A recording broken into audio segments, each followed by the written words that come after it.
अस्सलाम वालेकुम नाज़रीन, आज एक नए प्रोग्राम के साथ हाजिर हूँ। मैं हूँ आपका होस्ट ज़ीन चौधरी। नाज़रीन, आज मेरा प्रोग्राम है कि हम कितने मुहब्बे वतन हैं, हमारे अंदर अपने वतन की कितनी मोहब्बत है, हमारे क्या फ़राइज़ हैं इस मुल्क के लिए, हमारी क्या खिदमात है इस मुल्क के लिए। मैं कुछ बातें सामने लाना चाह रहा हूँ जिनको सामने रख के हमें ये एहसास होगा कि हम इसके खैरख्वाह हैं या ये वही शाख है जिस पे हम बैठे हैं और उसी को हम काट रहे हैं। नाज़रीन, अब बात हो रही है इस वक्त जो हालात बन रहे हैं अमेरिका की, जो पाकिस्तान को बहुत ही दबाव में लाना चाह रहा है, पूरा दबाव रहा है, इस पे डाल रहा है ताकि ये पाकिस्तान को इस वक्त पूरा दबाव में लाकर वो सी पैक वाले सिलसिले ख़त्म करवा दें, या इसकी जो रूस के साथ कुर्बत हो रही है चाइना के वसातत से वो ख़त्म हो जाए। तो वो जो अमेरिकन पॉलिसीज़ हैं इस वक्त वो हमारे बहुत खिलाफ जा रही हैं। वो इस वक्त हमें डराने के लिए, हमारे पाकिस्तान को डराने के लिए वो इस वक्त इंडिया को भी सपोर्ट कर रहा है, उसको भी आगे लाने की कोशिश कर रहा है। जो इसकी एक कड़ी है कि कालदम तंजीम टीटीपी अमरीकी असले से पाकिस्तानी पोस्टों पे हमले कर रही है, और ये बिल्कुल हकीकत है। अमेरिका इस तकरीबन जाती वक्त 7 अरब अमरीकी डॉलर से ऊपर का वो असला छोड़ के गया है, जो इस वक्त मुकम्मल तौर पर दहशतगर्दों के हाथ आ चुका है। और वो दहशतगर्द किसी तरह अपनी मर्जी से नहीं कुछ कर रहे। उन दहशतगर्दों का पाकिस्तानी पोस्टों पे हमला करना एक अफसोसनाक और एक बहुत ही गौर करने वाला फिक्रिया लम्हा है कि वो लोग क्यों हम पे हमला कर रहे हैं। क्या ये इसके पीछे जो प्लानिंग है पाकिस्तान को दबाव में लाने की है, पाकिस्तान को इस वक्त डराने की है ताकि पाकिस्तान अपना सी पैक छोड़ दे, अपने दूसरे मंसूबे बंद कर दे। तो इस बात को सोचना चाहिए कि हमने ऑपरेशन के लिए शुरू किया, उसमें इजाज़त ली ताकि हम ऑपरेशन कर सकें। अच्छा, हमारी फौज ने ये फैसला किया कि इन लोगों को कुचले और इन दहशतगर्दों को ख़त्म करके अपने मुल्क को इस बीमारी से, इस नासूर से पाक करें। इस सिलसिले में हमारी फौज ने एक्शन शुरू किया तो हमारे लोगों को ही तकलीफ होना शुरू हो गई। जैसा कि वजीर आला हैं पूरे खैबर पख्तूनख्वा के, गंडापुर साहब, उन्होंने कहा जी मैं ऑपरेशन नहीं होने दूंगा। समझ नहीं आ रही, उन्होंने कहा मैं अपने फैसले खुद करूंगा। अब कुछ करके दिखाएं, कुछ भी नहीं, सिर्फ बातों से और ये इस तरह तसल्लियां देने से, बयान देने से क्या होगा। ये फौज का काम है, जो किसी का काम है उसको करने दें। आपका काम है सियासत करना, फौज का काम है आपकी हिफाजत करना। तो उनको जब वो हिफाजत कर रहे हैं तो आप तब भी नहीं उनको उनका काम करने दे रहे। इस वक्त दहशतगर्दों के अफगानिस्तान से हम पे हमले एक बहुत ही खतरनाक अमल है, और ये हमारे लोगों के लिए ये खतरा बढ़ता जा रहा है, दिन ब दिन खतरा बढ़ता जा रहा है। अब जो अमेरिका हम पे एक और प्रेशर डालने के लिए मैदान में आ चुका है, उसने कहा कि अमेरिकी सेनेट में पाकिस्तान चीन मुखालिफ बिल पेश, इमदाद रोकने की तजवीज। अब उन्होंने पाकिस्तान और चीन के खिलाफ एक बिल दे दिया। क्या वही रातों रात क्या उबाल उठ गया उनके अंदर, क्यों ऐसा ख्याल आ गया, क्या कर दिया पाकिस्तान ने? पाकिस्तान ने कोई डायरेक्ट अमेरिका पे हमला कर दिया है या कोई ऐसी बात कह दी? क्या किस बात की अमेरिका बहादुर को नाराजगी आ गई पाकिस्तान से?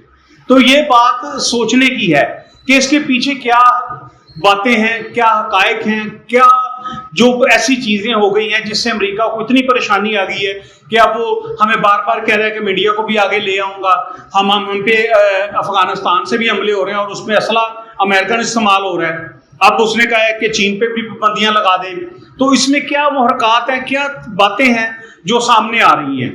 तो असल में नाजरीन, जब पाकिस्तान और चाइना ने सी पैक को चलाने के लिए रूस से मदद लेना चाहिए, रूस, ताजिकिस्तान, उज़्बेकिस्तान और दूसरे ममालिक को साथ मिला के, जिसमें वो ईरान को भी साथ मिला रहा है, तो अमेरिका के लिए खतरे की एक घंटी बज गई। वो पहले तो ये जानता है कि ये एक एटमी ताकत मुल्क है, पाकिस्तान एक एटमी ताकत मुल्क है, और उसके अलावा इसकी जो फौज है बहुत बाहिम्मत और बहुत बाहौसला है। वर्ल्ड में इसका नाम है पाकिस्तानी फौज, पाकिस्तानी जवानों का बहादुरी में, दिलेरी में, शुजाअत में और अपनी जानें कुर्बान करने में कि ये लोग डरने वाले नहीं हैं। ये अपने मकसद को हल करने के लिए कहीं किसी भी हद तक जा सकते हैं। तो उसके लिए एक खतरे की घंटी बज गई। अब वो हमको परेशान करने की कोशिश में है। वो ये सोच रहा है कि पाकिस्तान को किस तरह पीछे लाऊं, इसका वो सी पैक बंद कर दूं जिससे इसकी तरक्की के रास्ते खुलें। अब देखें कि अगर सी पैक खुलता है तो आपको रूस से ट्रक आएंगे, आपको दूसरे मुल्कों से ट्रक आएंगे, आपके पाकिस्तान से जब गुजरेंगे इधर से वो डीजल लेंगे, इधर से खाने की चीजें लेंगे, इधर से राहदारी के पैसे देंगे और वो हमारी बंदरगाह तक जाएंगे, ग्वादर तक, और वहां भी वो पैसे देंगे, फिर वहां से वो माल उठाएंगे। तो इस तरह पाकिस्तान एक मंडी बन जाएगा। जब हमने कुछ चीज लेनी होती है, घर का सौदा सलब लेना होता है, तो हम किसी स्टोर पे जाते हैं, वो प्रॉपर जगह होती है। इसी तरह ये जगह एक मंडी, एक स्टोर बन जाएगा, जहां पे दुनिया के कई ममालिक आएंगे, जो हमारे कई अपने ही ऐसे ममालिक हैं जिनसे बर्दाश्त नहीं हो रहा कि पाकिस्तान एक नई ताकत बन के उभर आएगा। तो ये इसी वजह से डिले हुआ है। ये इतनी देर का प्रोग्राम सी पैक का इस वक्त क्यों खुदे लाइन लगाया हुआ है? कौन से लोग थे, कौन सी हुकूमत थी जो इसको बिल्कुल बंद करके बैठ गई थी? उन्होंने बिल्कुल ठप कर दिया था, और अब भी उनके लिए अमेरिका ही जोर लगा रहा है कि उनको लेकर आओ, उसके साथ इंसाफ नहीं हो रहा, उसको ये हो गया, उसको वो हो गया। तो ये पाकिस्तान को दबाव में लाने की कोशिश है। लेकिन इंशाल्लाह ताला पाकिस्तानी फौज और पाकिस्तानी हुकूमत अल्लाह ताला के हुक्म से ना दबाव में आने वाले हैं और ना इन लोगों के प्रेशर की वजह से या इनकी इमदाद की वजह से रुकने वाले हैं। पाकिस्तान अपने पांव पे खड़ा हो चुका है, उसका रास्ता खुल चुका है। उसके लिए ये जो रास्ते हैं एक बहुत ही अच्छी दुनिया को लेकर आएंगे, अच्छे वसाइल आएंगे, लोगों को यहाँ पे नौकरियां मिलेगी, लोगों में खुशहाली आएगी, और ये बिजली, पानी, गैस के हमारे मसाइल तो ये बिल्कुल मामूली बन जाएंगे।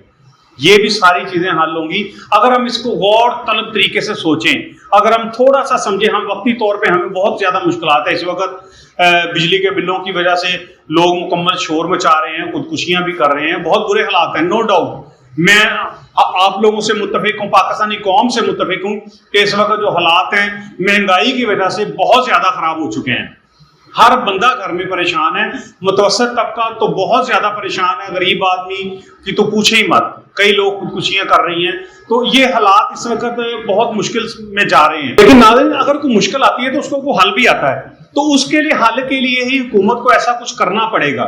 जैसे हमारे पास कारोबार में कोई मुश्किल आती है तो हम चाहते हैं कि उसको मुश्किल को दूर करें, कारोबार से उस मुश्किल को दूर करें, कारोबार को नए तरीके से चलाएं, या इसके साथ कोई और काम करें ताकि हमारे वसाइल बढ़े, हमारे लिए आसानी आए। तो इसी तरह हुकूमत चाह रही है कि इसका करें, लेकिन जब तक ये दहशतगर्दी खत्म नहीं होगी, जब तक हमारे मुल्क के करप्ट सियासतदान, करप्ट लोग जो इस ऑपरेशन के खिलाफ हैं, उनके खिलाफ एक्शन नहीं होगा, तो ये तब तक काम मुकम्मल नहीं हो सकता। हमारे जवान, हमारे खूबसूरत लड़के जो इतनी मेहनत से, इतनी तगोदो से, इतनी मुश्किल से आर्मी की अच्छी पोस्टों पे बैठते हैं, और कोई दहशतगर्द उनको गोली मार दे, ये किसने कहा? क्यों ऐसा हो? वो नौजवान हमारा फख्र हैं, हमारे लिए वो बहुत काबिल फख्र हैं, मेरे लिए वो मेरी रूह हैं। लेकिन अगर मेरी रूह को कोई तंग करे तो ये मेरे लिए नाकाबिल बर्दाश्त है। तो मैं ये चाहता हूं कि इस वक्त हमें, हमारे सियासतदानों को, हमारे जो मुहब्बे वतन लोग हैं, उनको मिल बैठकर ये सोचना चाहिए। खुदारा मेरी उनसे गुजारिश है कि इस वक्त बाज आ जाए।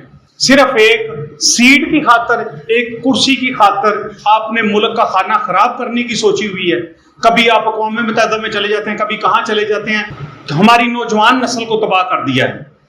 जो नौजवान अदब, प्यार, मोहब्बत से वाकिफ थे, अब वो अपना, उनका बाप भी कोई खिलाफ बात करता है तो वो उसके आगे भी बोलना शुरू करते हैं। इंतहाई बदतमीज़ाना रवैया हो गया है, वो गले पड़ने तक जाते हैं। ये क्या सबक दे दिया इस कौम को? ये क्या बढ़ा दिया? क्या आप ये सोच रहे हैं जी हमने इनको अवेयरनेस दे दी? अवेयरनेस नहीं दी, आपने उनको बदतमीजी का सबक दे दिया। अवेयरनेस और चीज है, अवेयरनेस अपना हक मांगना है तरीके से, प्यार से, बजाय इसके कि गंदियां गालियां निकाल के, किसी के गले पड़ के या किसी के घर में घुस के तोड़ फोड़ करके। इस तरह नहीं होता।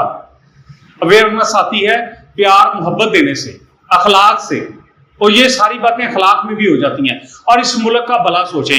अभी कुछ दिन पहले शुमाली वजीरिस्तान में गर्ल्स स्कूल को उन्होंने बम लगा के उड़ा दिया, बारूदी सूंघे लगाकर। उसमें 255 लड़कियां पढ़ती थी, 7 कमरों में मुश्तमिल ये स्कूल था। तो क्या हासिल हुआ?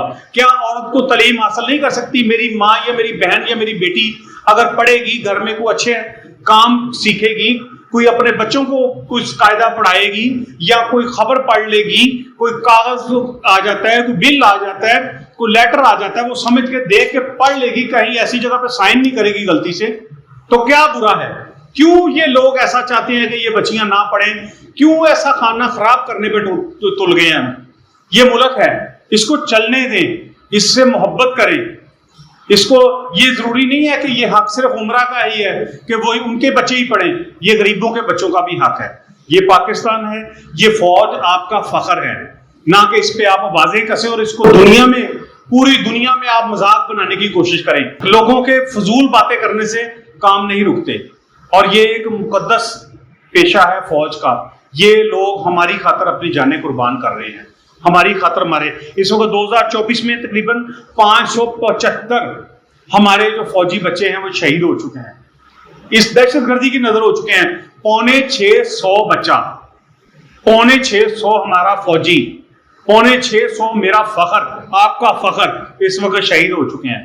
तो मैं आपसे रिक्वेस्ट करता हूं कि इस मुल्क के लिए अपने फराइज को पहचाने, सिंसियर हो, इस मुल्क के साथ हो, इस मुल्क का खिल्ली उड़ाने में या इसको बर्बाद करने में या दूसरे लोगों के सामने इसका मजाक ना बनाएं। अपने घर की बात को अपने घर के अंदर रखें। कब तक आप इस तरह करते रहेंगे? एक वक्त आएगा कि आप बिल्कुल किसी तरफ के नहीं रहोगे, ना उधर के ना इधर के। तो इसलिए ये पाकिस्तान है, ये हमारा पाकिस्तान है, इसको बढ़ने दें, इसको चलने दें। ये चलेगा तो आप भी चलेंगे, आप लोग भी चलेंगे। बहुत शुक्रिया जी, अल्लाह हाफिज। आपका होस्ट अजीम चौधरी, देखते रहिए MB न्यूज।